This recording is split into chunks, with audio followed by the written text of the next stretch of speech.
Okay, welcome to Parent Conversations. Today we have with us one of our team members, Emily Hahn, Emily's going to have to correct me if I'm wrong. She's licensed as a teacher. I'm not sure we'll let Emily tell us a little bit more about what her credentials are for teaching, but she's going to talk to us about a mindset. So, Emily, I am going to bounce it to you, and between Shirley and I, we'll moderate any questions and stuff. So I'll watch that as I can and read questions as they come in. So go ahead and take it over. Thank you, Megan. My name's Emily Hahn. I'm very excited to be speaking today. Like she was saying, I'm a licensed elementary school teacher, so I got the 1 through 8 degree. I did most of my teaching in Cache Valley, in Logan, a little bit in Salt Lake City. I'm now currently on a break with my 11-month-old baby, and I'm really enjoying working with my Discovery destination while I'm taking the leave of absence. So I'm very excited about this topic, the growth mindset. Okay, I'm going to share my screen.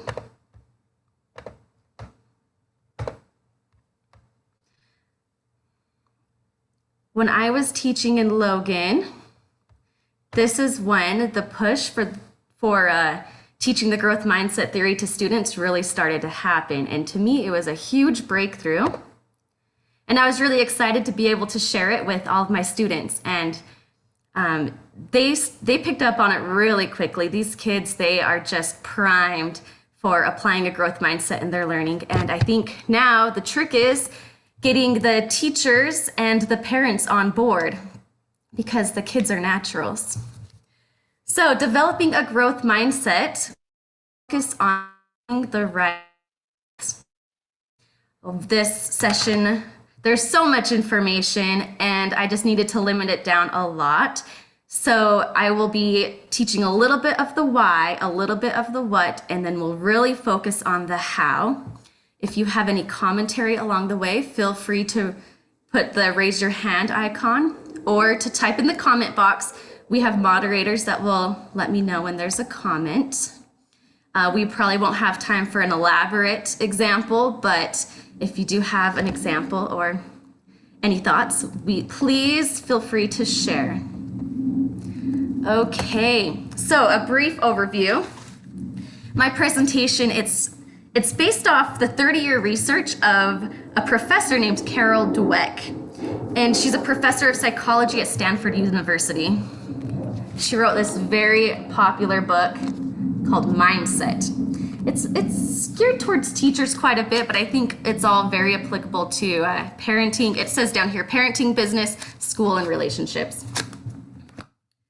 So it changed the way that many educators and parents approached student and child learning, including myself. It's changed how I see my own relationships and then how I parent, and even how I interact with others. She outlines a powerful theory on the two mindsets that she had uncovered in her research. It's the fixed mindset and the growth mindset, and we will hit those very hard today. Dweck's journey began while she was studying how students coped with failure. She realized that students tend to handle failure in one of two ways. Some seem to thrive in the face of a challenge, while others did their best to avoid challenging situations.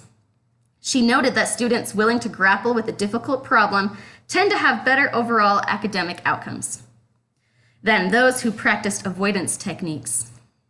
The more she looked, the more she realized that the mindset with which the person approached a situation made a tremendous difference in the outcome of their situation. So, very briefly, the fixed mindset, it's the belief that we're born with a fixed amount of intelligence and ability.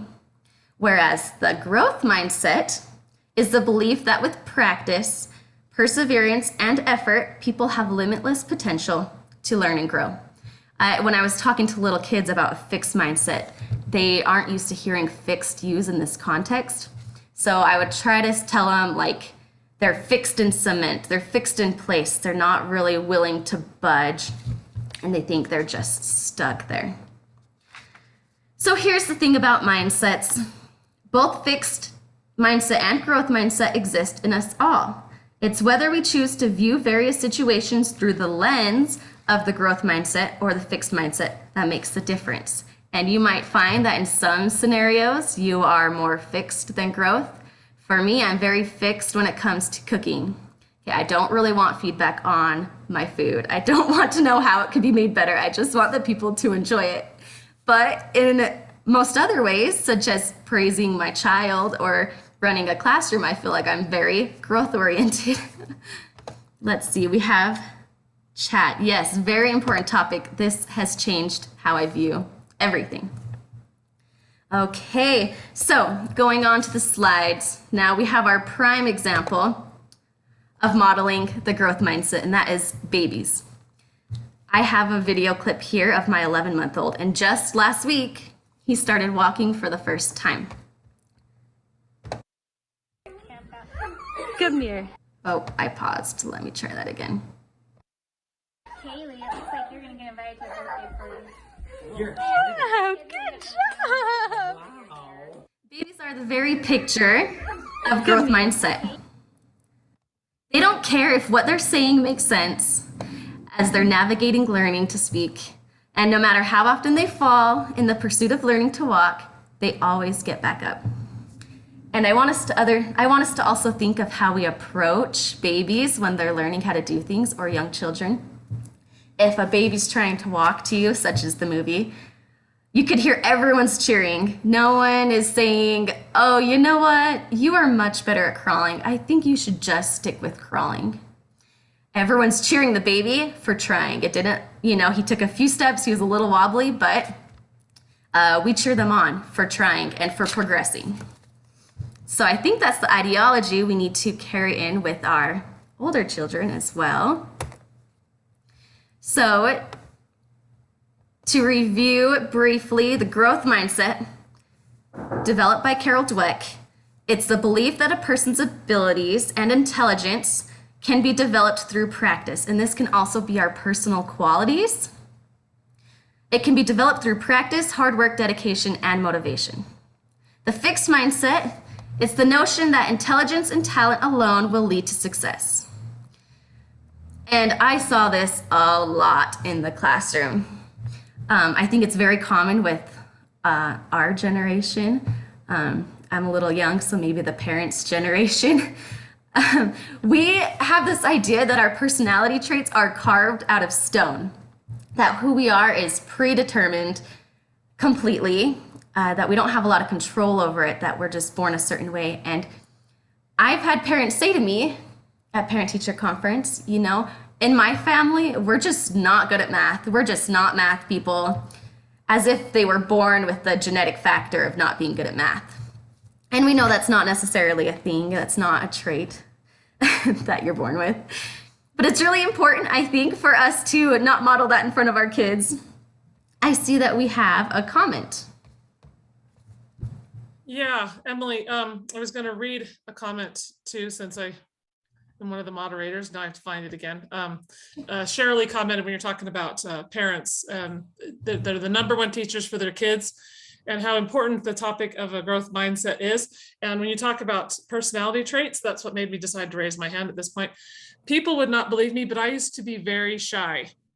And I was petrified to speak in public, and I am no longer a shy individual, and speaking in public no longer petrifies me. Is it my favorite thing? No, but I dare say I'm not too bad at it if I have to do it. So it's proof that the personality traits we are born with are not necessarily stuck with us for the rest of our lives. Thanks for sharing that, Megan. I agree completely. Most of this presentation is based on intelligence, but it's the same idea for personality traits or qualities. So thank you. Thanks for sharing.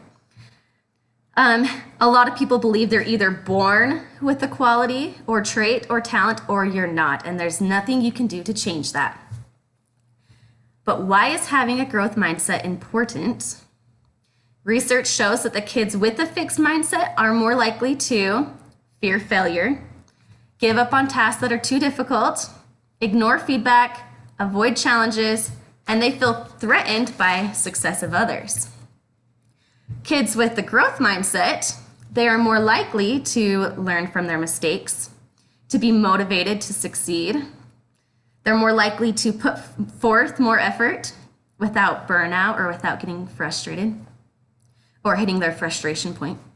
They're more likely to take challenges head on, take risks, to seek feedback, and to learn more and learn faster. So before we go farther with the growth mindset survey, or with the growth mindset, I want you to evaluate yourselves with this survey.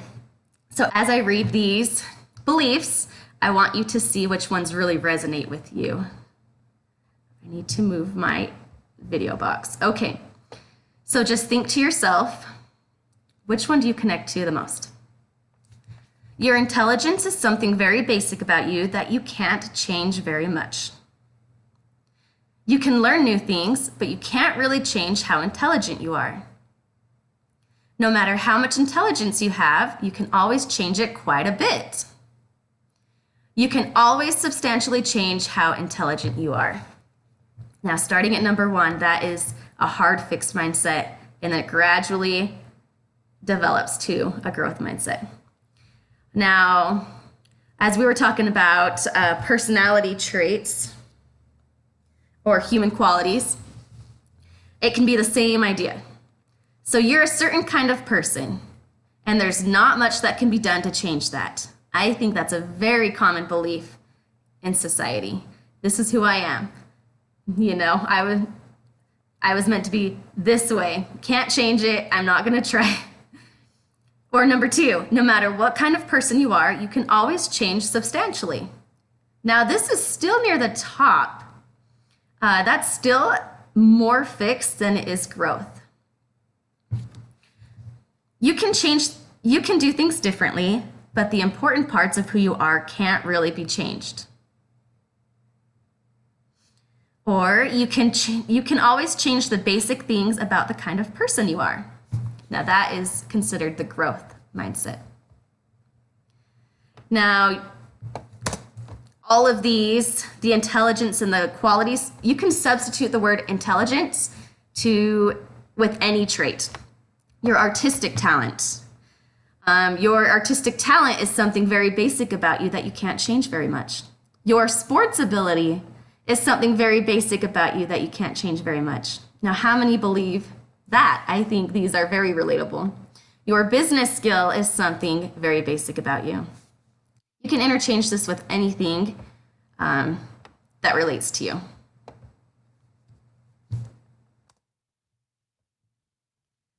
Okay, now this is where it gets fun. This is the growth mindset lesson series that are offered by Class Dojo, and this is mostly a teacher's resource, but I will give you some links and access to video clips at the end of the presentation that you can show your kids. They have a series of lessons, and the very first lesson we teach kids is your brain is like a muscle.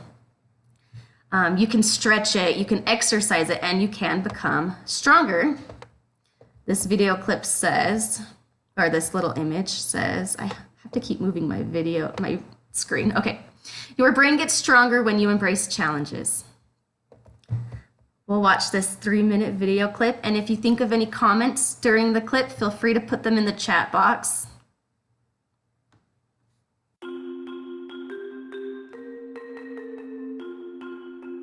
Chapter 1. Mojo discovers a secret about his brain. A secret that will change the way he looks at the world forever. Our story begins with Mojo, a friendly monster who loved school, especially math. Oh, I'm sorry, I paused it. Until one day, when something terrible happened. The math problems got harder. Nothing made sense anymore. Mojo had a devastating thought. He just wasn't smart enough for school. It seemed the only reasonable thing to do was pack his things and leave forever. Just then, he heard his friend Katie laughing. Mojo, you can't just give up, she said. I have no choice, Katie, said Mojo. You're either born smart or you're not. And I realized today that I'm not. Mojo, that's not how it works, said Katie. Anyone can be smart. You just have to work at it. Psh, that's the most ridiculous thing I've ever heard, said Mojo. It's not ridiculous, it's science, said Katie. Neuroscientists studied the brain for years and discovered an incredible secret. That your brain is like a muscle. When you try challenging things, like those hard math problems, you're giving your brain the exercise it needs to get stronger, which makes you smarter. Ooh, is that really true? Said Mojo. Of course, said Katie. It's like how when you were a baby, you didn't know how to talk. But you kept trying, exercising your brain, until one day you could. Mojo! Mojo couldn't believe what he was hearing. If your brain was really like a muscle, did that mean anyone could become smarter? Even him? He turned to ask Katie, but just then, she had to be off to her next class. But maybe you can answer Mojo's question. What do you think? Can Mojo become smarter? What about you? Now that's an interesting question indeed. Okay, great. I did see we saw a chat in the chat box. Would you mind reading that, Megan? Not a problem. Shirley says you can change anything you want to if you are willing to believe and put in the effort to do it. I used to be horrible at remembering names, so I made a concerted effort to change that. And now I am known for using people's names and remembering strangers while I am with them. And then Alex says, Bob Ross caught a lot of flack from the painting community for teaching people anyone can paint. The painting community said that teaching that devalued their talents. Great. I love that comment. I think that's very true. I think a lot of us with the fixed mindset, we get threatened when other people are starting to develop a talent in something we feel naturally skilled in. She does touch on talent, on natural talent. And it's not that natural talent's not a real thing, but here it is right here, talent. The growth mindset doesn't negate natural talent, but the growth mindset is a concept of applying effort on top of whatever talent does exist to achieve greater results. So I have heard a lot of people who say, I'm not creative, I'm just not born artistic. In my family, we're not good at this. So I think it's really cool that Bob Ross did make it more relatable for people, but I could see how, they'd get a little resistance for that. Thank you for sharing the comments.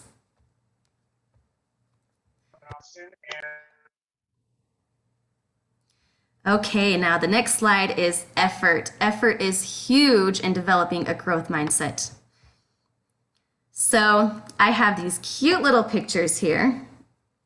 This comic book on the left side, this is drawn by my 6-year-old nephew.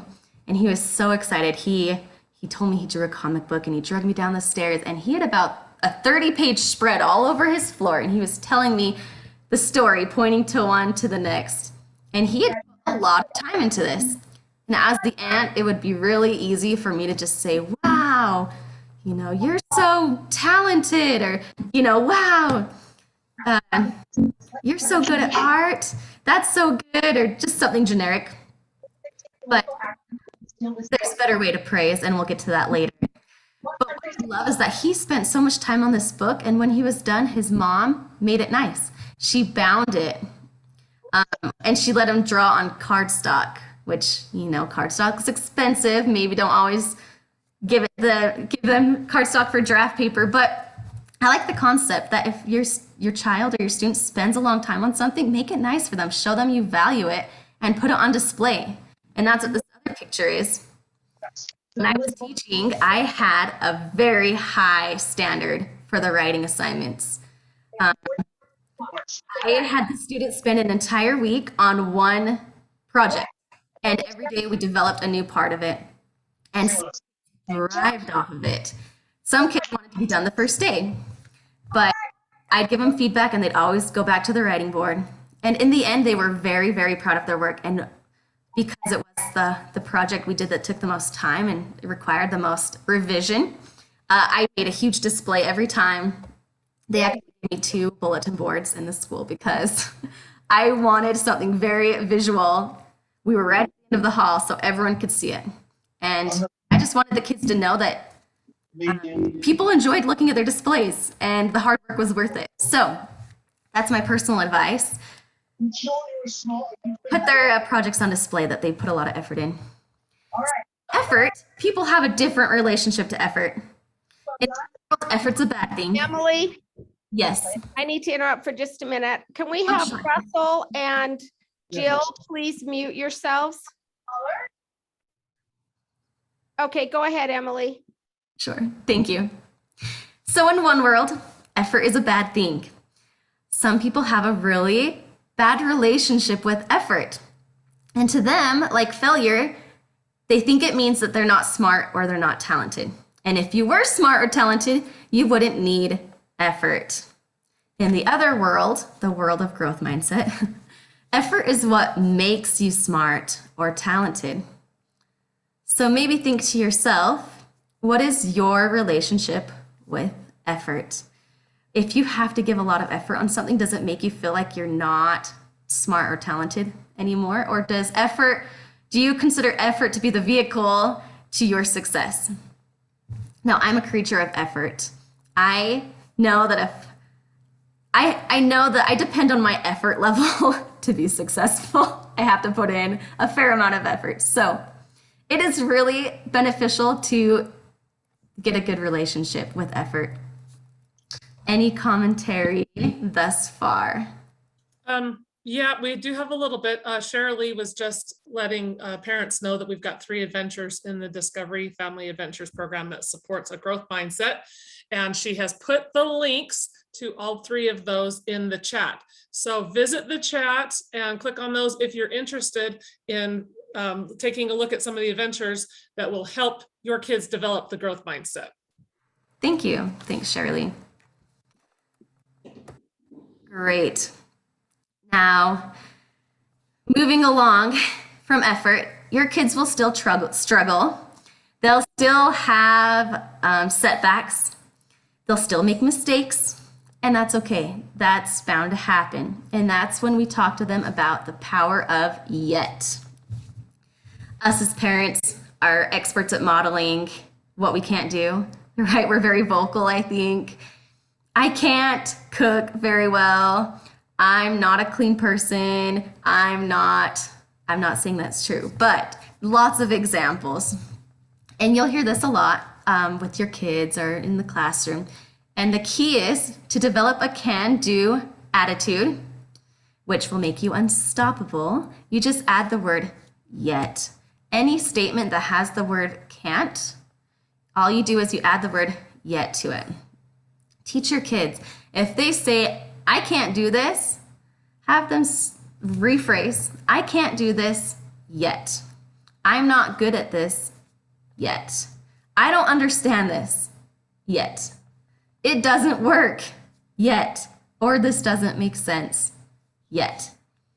Just doing that, I think, is very powerful in the way our children or students think. And on the bottom, I have a note that along with this, we need to keep in mind perseverance, grit, and really work on your relationship with making mistakes. To you, is a mistake a huge setback, or do you view it as a learning opportunity? Any commentary? Okay. Emily, just to share that that's the very, oops, I'm getting an echo. That's the very focus of that adventure that's called Learn from Mistakes and Redefining Failure. So those Awesome. adventures are great. They're part of the Discovery Family Adventures. And if you're not connected to the Discover family, we have Facebook communities. Maybe we could put a link in the chat you can find your own Facebook community, one nearest to your home. And yeah, you'll have access to those. Okay, so now that we know the why and the what of the growth mindset, let's talk about how. What do we do with this information? How do we apply it to our homes, and how do we use what we know to benefit our children? Okay, so by promoting a growth mindset, you can provide your child a sturdy foundation for future learning. Now, some don'ts. We'll start with don'ts. As a parent, don't model a fixed mindset in your own life. Don't react to problems negatively. Don't allow your child to make excuses for poor work. Don't give non-specific praise. You did a good job on that. Now that's fine from time to time, but there is a more effective way to praise your child, and we'll talk about that. Don't allow your child to avoid challenges because of a fear of failure. When I was in high school, I played soccer and softball. I liked softball more, but I didn't want to play it because I was afraid of trying out. And I knew for soccer, I wouldn't have to try out because we were from a smaller town. So I look back and I thought if only I would have tried out, because the same girls on the team were the same girls I played with in recreation. So I think that's very common with kids. Emily, Yeah. I did the same thing with volleyball. I was afraid to try out, kicking myself ever since. Right? I just really wish I would have tried, but it was just easier to go with the sport I knew I wouldn't have to try out for. Thanks, that's very relatable. Yep. As a parent, don't compare your children to other children. Don't praise effort if your child is not learning. Now, effort is interesting because we focus so much on effort in the growth mindset, but it's important to remember that it's not just about the effort. That's a big misunderstanding. We'll focus more on that, but if your child is just putting in a lot of effort and not learning, and they're not meeting their end goals, and they're not improving, then that's when you have to visit the idea of new strategies. Focus on their hard work, strategies, and perseverance. It's not just about the time put in or just the effort. Learning does not just magically flow from some innate ability. So the process includes more than just effort. We want the children to appreciate the fruits of their work, but we also want them to understand the importance of trying new strategies when the one you're using isn't working. So effort is important. We want to praise the effort, but the growth mindset is not about effort alone. We do want to revisit new strategies or evaluate every once in a while. And another pitfall parents have is praising effort that wasn't there. I started thinking, growth mindset, I'll praise how hard they're working. But sometimes they really weren't, and it wasn't that beneficial to them. So we praise the process, but make sure you tie that into the outcome. It's still important to have outcomes. Moving forward, as a parent, don't view intelligence and talents as most important. Don't criticize your child for making mistakes. Now for some do's, do model a growth mindset. Now we hear all the time, your actions speak louder than words. Your kids will notice the mindset you have. They'll notice how you are talking about yourself, and they'll notice how you're regarding your own mistakes. Encourage effort and perseverance over fixed traits, such as intelligence and raw talent. And part of the reason why it is harmful to just praise the intelligence is because if the kid does make a mistake, they could think, I'm no longer smart. So then they'll try really hard to prevent mistakes, which means they won't really challenge themselves as much because they won't want to mess up and reveal themselves, expose themselves for being flawed. Do choose specific actions to praise. Do give feedback without criticism. Do help your child to actively solve problems instead of just reacting to problems. No one wants to have the employee who just points out problems but isn't willing to pitch a solution. Do help your child develop goals in his everyday life. Do provide opportunities for your child to be challenged. And do emphasize your child's ability to grow in all things. Okay, any comments in the chat box that I need to address? Emily, Holly shared something that's really critical, I think. She said, if my kids are too scared to try out, I tell them it's the same result. If they try and don't make it, then it's similar to not trying out at all. I tell them they might as well try and see if they make it. So I absolutely love that. And that goes right along with the adventure that is focused on the woman who created the Spanx. She talks about how in her home, they celebrated effort and even failure. I mean, it was okay to fail. They celebrated the fact that they tried. And even if they came home, she talks about coming home, having tried out for a play. And she was super excited to tell her dad that, she said, I failed big. I was horrible, but I tried, because that was the thing that was more important to her dad was that she tried. So that's great. Thank you. Great input, Holly. Okay, and as I promised, our big push today will be focusing on how we give praise, choosing the right words, because the words we use can give a specific meaning. It can also give a negative meaning if we're not careful. So we'll talk on how to reword your phrases, your praise, and I'll give you lots of ideas, and we'll even talk about a few scenarios. So what's the alternative to praising talent or intelligence? Now, the reason, if you remember why it's bad or it's discouraged to praise talent, is because it's considered a fixed, carved in stone trait. A lot of people believe I'm born with this talent. So it's more like focusing on the end result process. What's the alternative to praising talent or intelligence? And how to counter that, how can we send messages about process and growth instead? So instead of saying you are so smart, start saying phrases such as, you tried really hard on that. You have such a positive attitude. You have really improved on blank. What a creative solution to that problem. You never gave up, even when it was hard. There's a lot of examples. And if you're catching the replay of this, maybe you'll want to pause on the slide and read through all of them. I'm skimming through. I know I can trust you because blank. I can tell you studied very hard. I appreciated how helpful you were when you blank.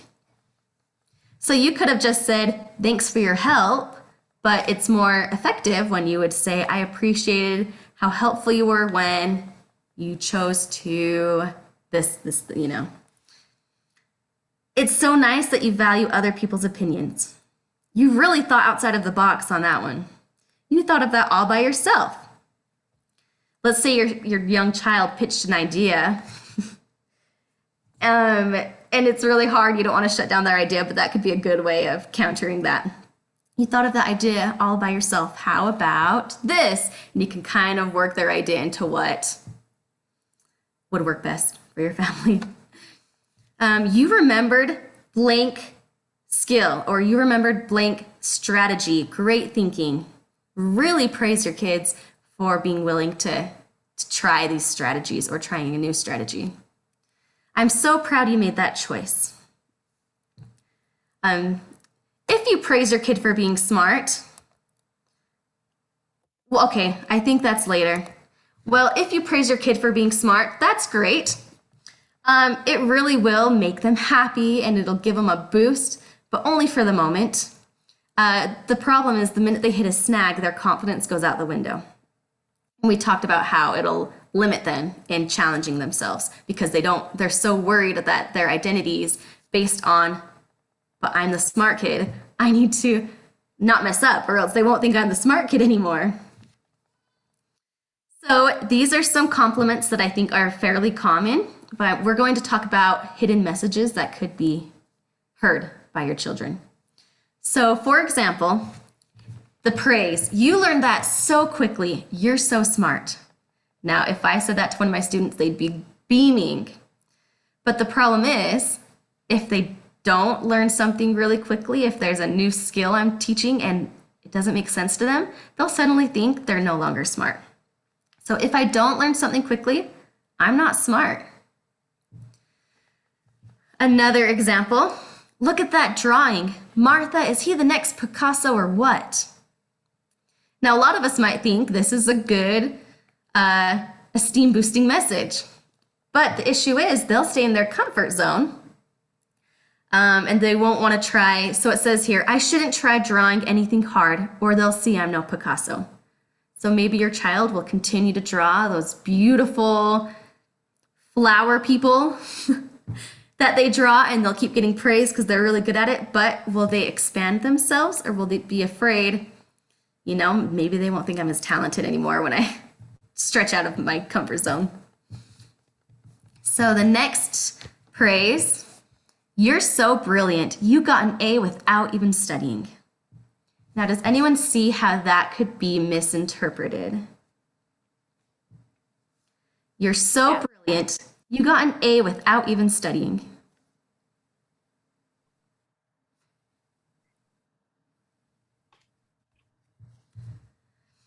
So many kids would interpret that as, I'd better quit studying or they won't think I'm brilliant. If my mom sees I'm secretly, you know, if I forgot something or I have to study, then she won't think I'm as smart. She won't be as impressed. So studying is definitely something we want to encourage. I had students who would come up to me and they'd be so proud of themselves because they didn't have to try hard on something. So I had to really watch how I responded to those situations. Any ideas on this concept or like examples of a situation?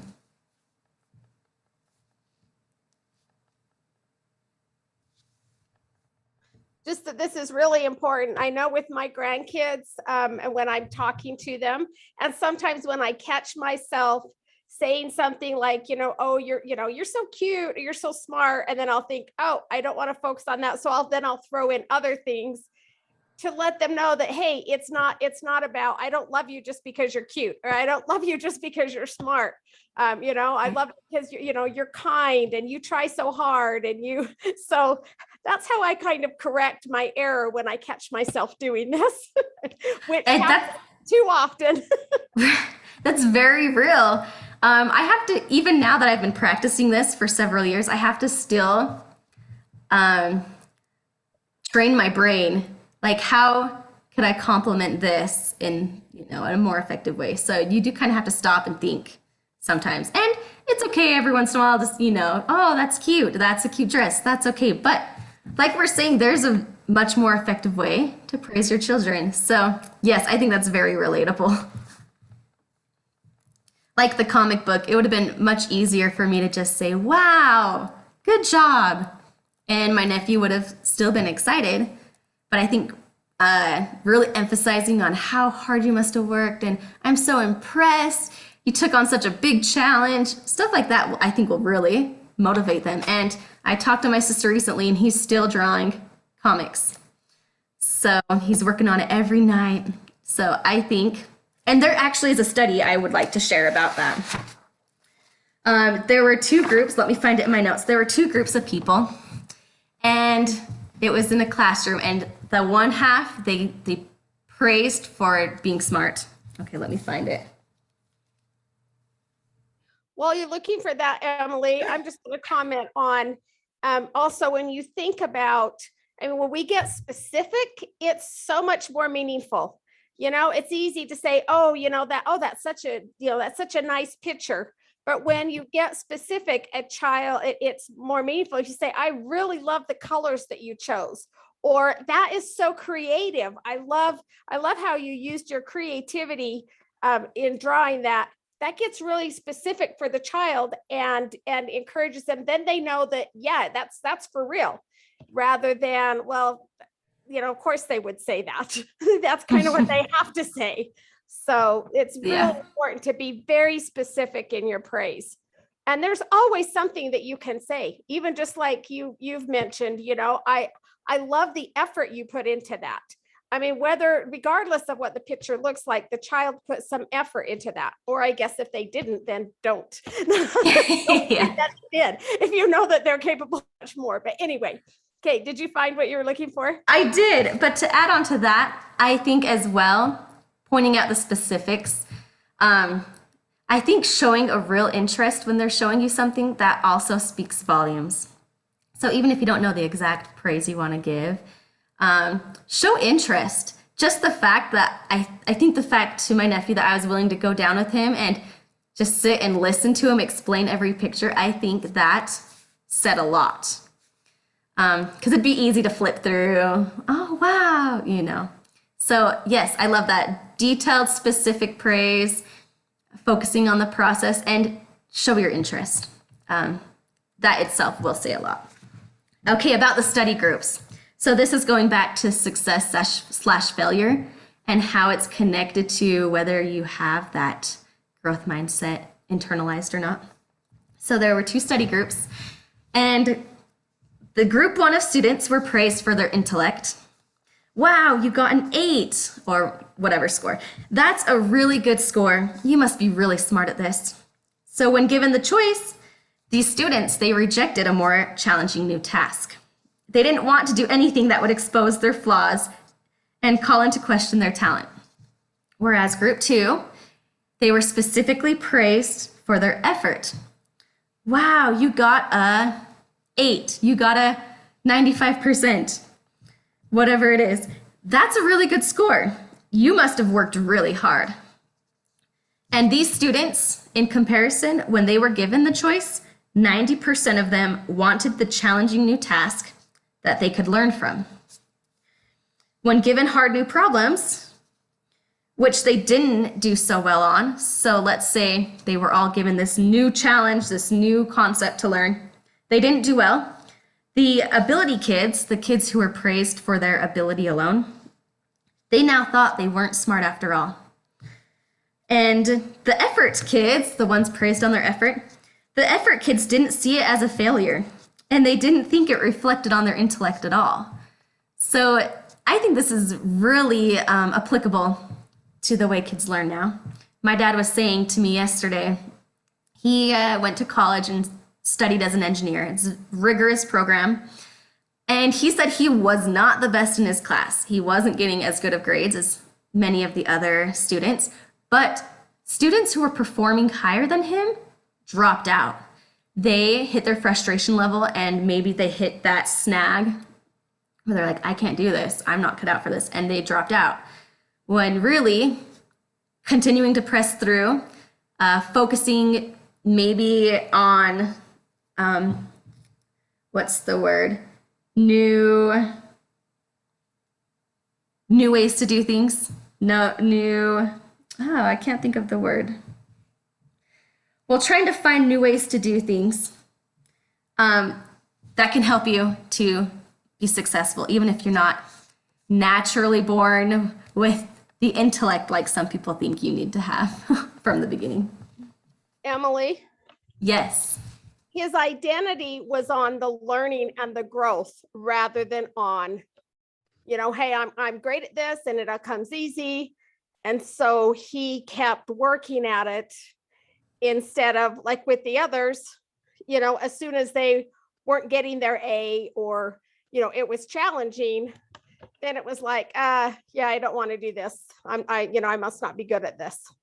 So yeah, your dad had Exactly. a growth mindset, which is awesome. Thank you. I also think if the students can learn this young, I keep saying students because that relates to me, but the children, if they can learn this young, this will carry them through their lives. They'll learn the word was strategy. They'll learn that using new strategies isn't a punishment. It will be a strength. And I've also talked to plenty of people who, they were the smart kid in class. They didn't have to try hard through elementary necessarily, or middle school or high school, And when they got to college, it really stung hard to have to learn to study. And it was just a lot harder of a journey. So I think we're just benefiting our children if we can help them view the world in this way now. And in closure, I want to talk about one more thing we can do as parents, and that's intentionally look for the good. As far as this study is, regarding this study, they recommend a 3-to-1 ratio from positive to negative feedback. So obviously you want more positive. Focus on 3 positive things, and then when you have to give more constructive feedback, it'll be accepted better. This I've tried in my own life. When I was teaching at my school I worked at in Logan, we followed the Glenn Latham model. And that was 8 positives to 1 negative. And that's higher than any other study I've seen. But this is what we believed in. And I tried really hard every day to make sure I said 8 positive things before I gave some constructive feedback or maybe said something deemed as negative. And it really changed the way I think completely. I had to intentionally look for the good things that were happening. I had to be hyper aware of something that I could acknowledge. And there's 30 students, so you need to make sure, you're aware and you can recognize those good things when they happen. Even if it's a small milestone, acknowledge it. It makes a huge difference. So 3-to-1, I think, is a great start. Anything higher than that is even better. I've carried this. It's totally retrained my brain. I feel like I'm kind of an optimistic person by nature, but I've been able to improve on this. And when I'm thinking, I naturally point out, I try to, I don't always, but I think it is more apparent to me when these good, smaller things are happening. And it's benefited other jobs that I've had. I worked at a treatment center for youth, for struggling boys, and I used it with them. I use it in my relationships. I use it with family members or other kids I come in contact with. It's just something that, now that it's something I've been able to develop, it just naturally am part of who I am. And this topic. Or anything from the chat box, I guess.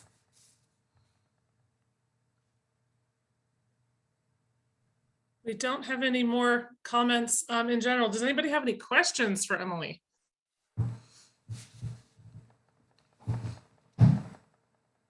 Okay, Emily, thank you so much. We appreciate you sharing your insight with us. If there are no more questions, and if Shirley doesn't have anything to say, then we will, I'm going to end our session of parent conversations today. Shirley, anything from you?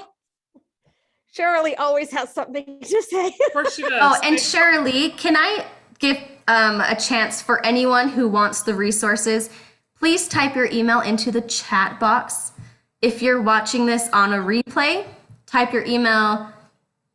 I guess you could send it to whoever your community coordinator is. I have a lot of resources I would like to send out to anyone interested for free. For example, the video clip, I have a whole series of links, as well as other things you could use. So if you are interested in any of those, type your email into the chat box, and at the end of the meeting, I'll take a picture of it and I can send them. Okay, thank you, Shirley. That's all for me. No problem. And actually, we will be creating an adventure that includes a lot of these resources. So it actually, if you go to the Discovery Family Adventures, it will be called Choose Your Words or something like that. And we're going to include a lot of this. This was great information, Emily. Thank you so much. You are amazing. And I just want to let all of the parents know, you guys, we can change as parents as well. It is possible. So if you're listening to this and thinking, oh, yeah, I'm just not good at that, I've done it all wrong. that's okay, because we can grow too. We can learn, we can do things differently with our children or with our grandchildren is where I'm at now. And all of the things I, wish I'd done differently with my children, that's okay. I did the best I could. We're all doing the best we can, but we can all change and we can all become better, and we should constantly be becoming better. So thank you, Emily, for suggesting this as a topic. It was a great topic to go over, and for presenting the information was fabulous. Thank you so much. It was a pleasure. Thank you for those who. Yep. And Emily, I don't know if you saw your mom's comment, but she said, great presentation. Emily models positive praise and encouragement as a way of life. Yes, she does. Yeah. Okay, so there's a couple of email addresses in that are asking for more information, and go ahead and ask in your Facebook groups too. That's another way if you're watching the replay, and we'll get the replay out as soon as possible. I wanted to put in a plug for the next couple of weeks really quick. Next week is Labor Day. We will not be having parent conversations, but on what I believe is Monday, September 13th, we are going to have Shirley, correct me if I get her name wrong, Taryn Hyatt, who is basically a professional in the mental health area, and she's going to talk about suicide prevention. Did I get it all right, Shirley? Yes, and we had an opportunity to hear her during the Youth Leadership Conference, and it was excellent.